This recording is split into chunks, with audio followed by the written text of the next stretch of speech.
Hey there, friends. This is Dawn with TwiceShearedSheep.com, and for today's 1-minute photo tip, I'm going to talk to you about indirect light versus direct light.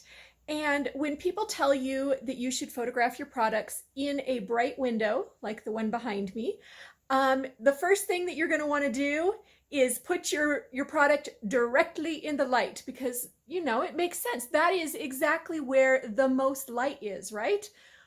Wrong. That's not where you want to put it. Okay, let me show you. So this is what you're going to want to do, is to put your product right here in this area where the sun is shining nice and bright, because you think that that's going to give you the most light.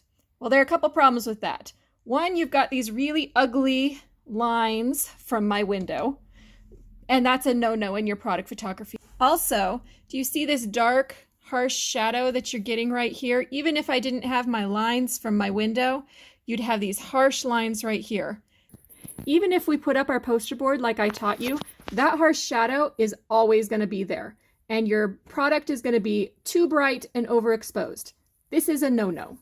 Instead, I want you to move your product right here, just to the other side of this line, where the light is no longer shining directly on your product, but is near your product.